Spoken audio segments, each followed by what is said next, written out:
আলাইকুম, পিঙ্কিস কিচেনে সবাইকে ওয়েলকাম। আবার চলে এলাম আমি একটা নতুন রেসিপি নিয়ে। আজকের রেসিপিটা হলো আম পোড়ার শরবত।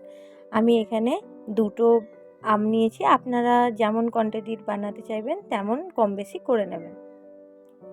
ফার্স্টে আমরা এরকম একটা আম পোড়ার জালি নিয়েছি। যদি আপনার কাছে এইটা না থাকে তাহলে আপনারা এমনিও পোড়াতে পারেন। আমি কিন্তু গ্যাসেই আমটা পোড়াবো, আপনারা চাইলে চুলোতেও পোড়াতে পারেন। তাহলে আমি এই দুটো আমের মধ্যে দিয়ে দেবো, ভালো করে দিয়ে দেবো। দিয়ে এবার আমরা গ্যাসের ফ্লেমটা অন করে দেবো। আমরা এখানে গ্যাসের ফ্লেমটা অন করে দিলাম, দিয়ে আম পোড়াটা ভালো করে আমরা আমটাকে পুড়িয়ে নেব। ভালো করে পুড়ে গেছে, এবার এটাকে আমরা উল্টে দেবো। একটা দিক ভালো করে এরকম উল্টে দেবো। আমটা কিন্তু আমার ভালো করে পুড়ে গেছে, দেখুন আমটা কিন্তু ভালো করে সবটা দিক পুড়ে গেছে। এবার আমরা গ্যাসের ফ্লেমটা বন্ধ করে দেবো। এবার আমটাকে তুলে আমরা ঠান্ডা করে নেব। একটা পাত্র নিয়েছি, এই আমগুলো এর মধ্যে দিয়ে দেব। এবার এর মধ্যে কিছুটা জল দিয়ে আমটাকে আমরা ঠান্ডা হওয়ার জন্য রেখে দেব। যতক্ষণ ঠান্ডা হচ্ছে তাহলে চলুন আমরা একটা আম পোড়ার শরবতের জন্য স্পেশাল মশলা বানিয়ে নেব। তাহলে এটাকে আমরা সাইডে রেখে দিই। এখানে আমি 1 চামচ গোটা জিরে নিয়েছি, এটা আমি হালকা খোলায় নেড়ে নেব। জাস্ট একটুখানি এটাকে তাতিয়ে নিয়ে আমরা এটাকে গুঁড়ো করে নেব। ভালো করে ভাজা হয়ে গেছে, এবার এটাকে গুঁড়িয়ে নেব। তা দেখুন ভালো করে কিন্তু ঠান্ডা হয়ে গেছে। এবার আমের খোসাটাকে আমরা ছাড়িয়ে নেব।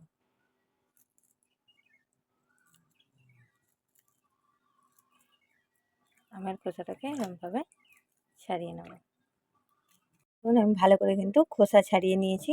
এবার একটা ছুরির সাহায্যে আমের পাল্পগুলোকে আমি বার করে নেব। এরকম করে আমের পাল্পটা দেখুন কত ইজিভাবে কাটা হয়ে যাচ্ছে। আমের পাল্পটাকে এরকম করে কেটে নেব। আমের কিন্তু পাল্পটা আমার সব কাটা হয়ে গেছে।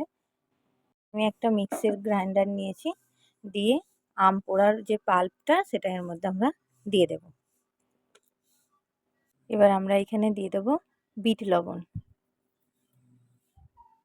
দিয়ে দেব স্বাদ মতো চিনি। চিনিটা কিন্তু অবশ্যই আপনারা আপনাদের টেস্ট অনুযায়ী দেবেন। যে ভাজা মশলাটা আমরা বানিয়ে রেখেছিলাম ওই ভাজা মশলাটা এবার দিয়ে দেবো। এর মধ্যে কিছুটা জল দিয়ে দেব, কিছুটা আইস কিউব,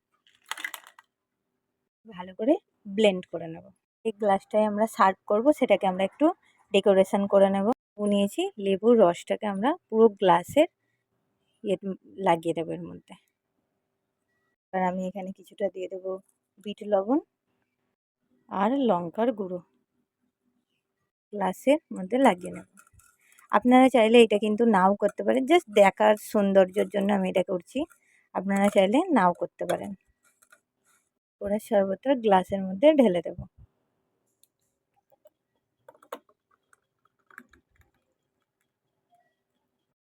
এবার এর মধ্যে দিয়ে দেবো কিছুটা ভাজা জিরের গুঁড়ো, জাস্ট দেখতে ভালো লাগবে। হয়ে গেল তো খুব সহজে আম পোড়ার শরবত। দেখে নিলেন তো যে আমি কত সহজে আম পোড়ার শরবতটা রেডি করে নিলাম। এই গরমে কিন্তু এরম আম পোড়ার শরবত থাকলে আর কি কিছু লাগবে। কেমন লেগেছে অবশ্যই কিন্তু কমেন্ট করে জানাবেন। আবার ফিরে আসবো অন্য কোনো দিন অন্য কোনো ভিডিওর সাথে। আল্লাহ হাফেজ।